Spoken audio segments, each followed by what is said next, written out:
Meron akong bagong na-discover. Ito palang crayfish na 6 inches or 6.5 inches. Pwede palang i-partner sa 4 inches na crayfish male. Hindi ko akalain, ang akala ko kasi kailangan magkapantay yung magiging magpartner para makapag-breed sila ng itlog o bago sila magbuntis. Kala ko kailangan dapat. Tignan nyo, share ko sa inyo guys pagkatapos itong intro.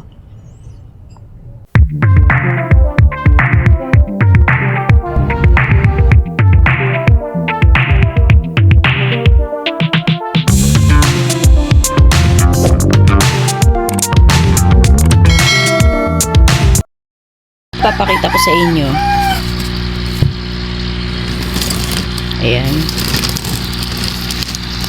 Ito si Boss Madam. Ito. Ayan. Dahil sa kakapanganak lang niya, hindi muna natin siya binalik dun sa breeder tank kung saan siya nanggaling. Para hindi agad siya mabuntis. Kasi ihinalo ko muna siya dito sa mga 4 inches na mga crayfish. Tapos hindi ko akalain na kahit pala 4 inches lang itong mga kasama niya na to, pwede rin pala siyang magbuntis. Ayun, buntis na naman siya. May itlog na naman siya. Ang laki-laki niya, almost 7 inches siya. Tapos compare mo dito sa mga kasama niya na to, pwede rin palang mag-partner yung hindi magka-size. Akala ko kapag breeder, yung magkaka-size sila. Nagulat din ako pero natuwa ako dun sa naalaman ko. Ngayon alam ko lang wala pala sa size ang pagkakaroon ng pwedeng i-partner. Wala pala sa size. Ayan, buntis siya kukunin ko siya, papakita ko sa inyo. Wait lang.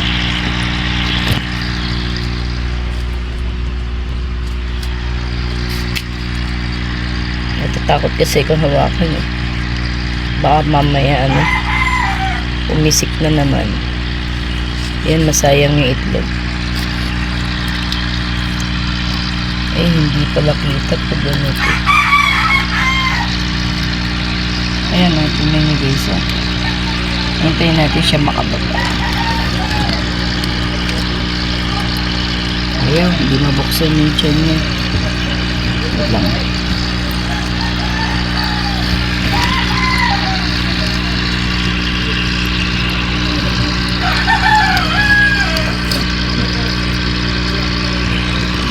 Eh, hindi ko siya makita.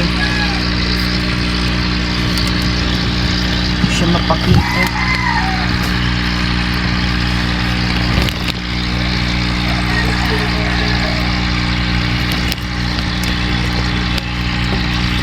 Natatakot kasi kung minsan kasi pag pumipisik baka masayang itlog. Ito kasi pang limang pagbubuntis niya na to. Tapos yung dalawang pagbubuntis niya magkasunod fail. Ayun guys, so nakita nyo, ayun yung itlog Yun Yun. Kita nyo. Bali, pa lang siya dito. Parang 17 October 17 ko siya nilipat dito. October 26 lang ngayon. Buntis agad siya. Kulay orange agad yung itlog niya.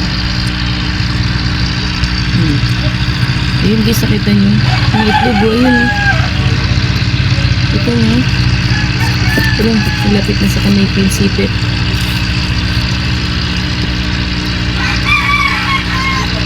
Ito yung itlog, ang dami nugget itlog, laki-laki niya kaya pala siyang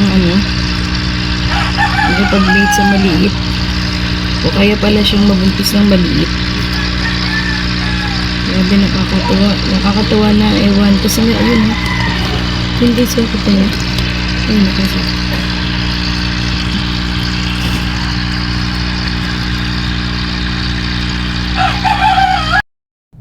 Diba guys, legit nakita nyo, pwede talaga mag-partner yung hindi magka-size. Kahit mas malaki yung female kaysa dun sa male, pwede rin silang maging breeder. Ang hindi ko palang na-observe yung mas maliit naman yung female kaysa sa male crayfish. Kaya yun yung oobserbahan ko naman ngayon. Maghahanap ako ng mas maliit yung female at mas malaki yung male, titingnan ko kung pwede rin silang maging breeder. Okay, abangan na lang natin ang update nito guys. Thank you for watching.